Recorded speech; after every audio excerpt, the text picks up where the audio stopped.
Since people always accuse me of being a harebrained dreamer, I've tried to come up with something approaching a practical suggestion, and I took this need to the feet of the mushroom gods. Having been challenged by somebody at a talk like this, they said, well, you're always saying these mushrooms speak.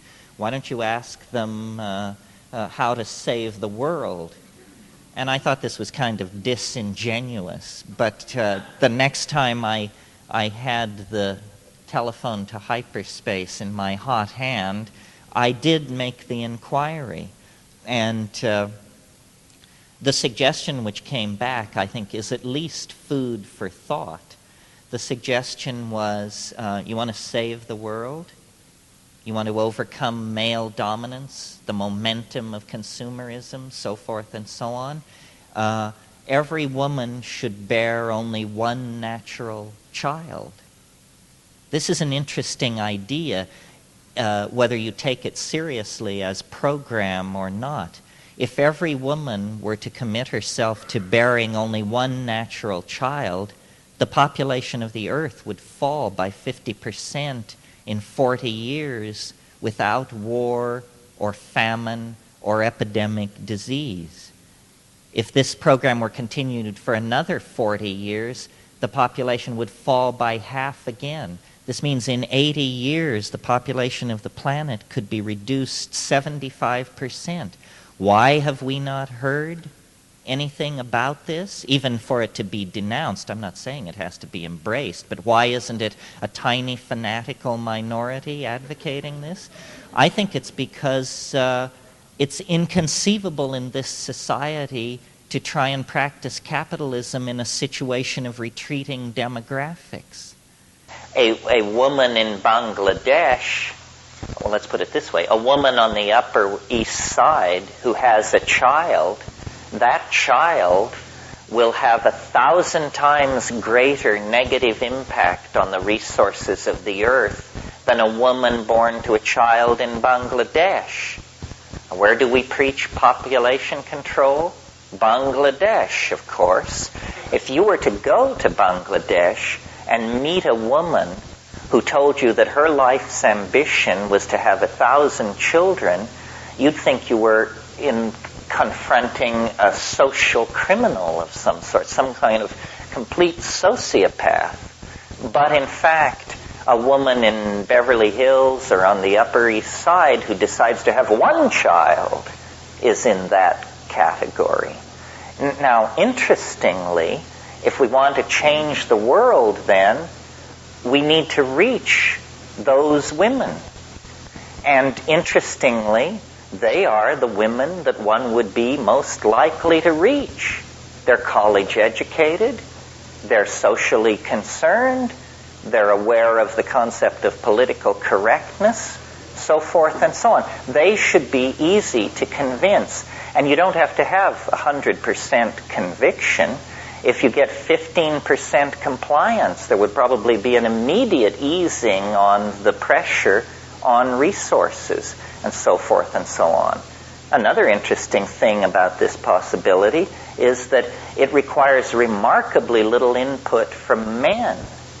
It's the first plan for saving the world that I've ever encountered that isn't in the hands of white guys. You see?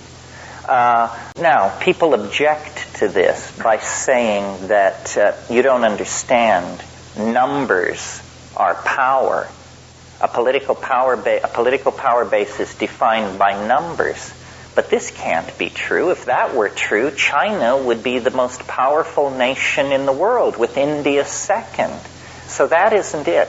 I'm in awe of the mushroom's cleverness, because what this suggestion seems to imply is that we can serve ourselves and serve humanity without any kind of conflict.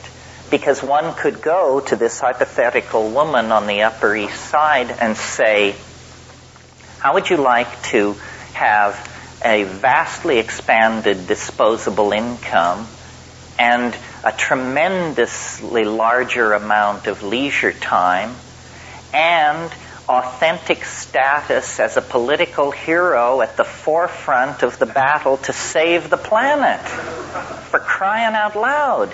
You know, be richer, make your life easier, and be a hero. You can hardly miss.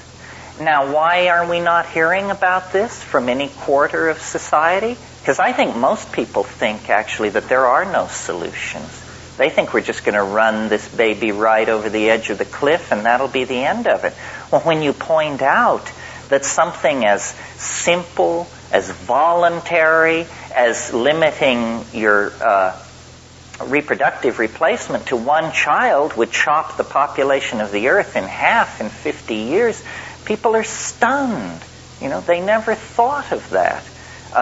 These kinds of things need to be considered. Now, when I ask myself, why aren't people embracing this, and this goes back to what I said before the break, I think they're not embracing it because probably white guys can't figure out how to make a buck in a situation of collapsing demographics like that.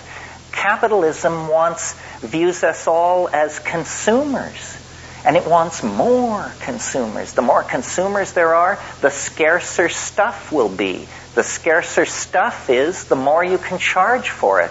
The last barrels of petroleum will probably be sold for $50,000 a throw.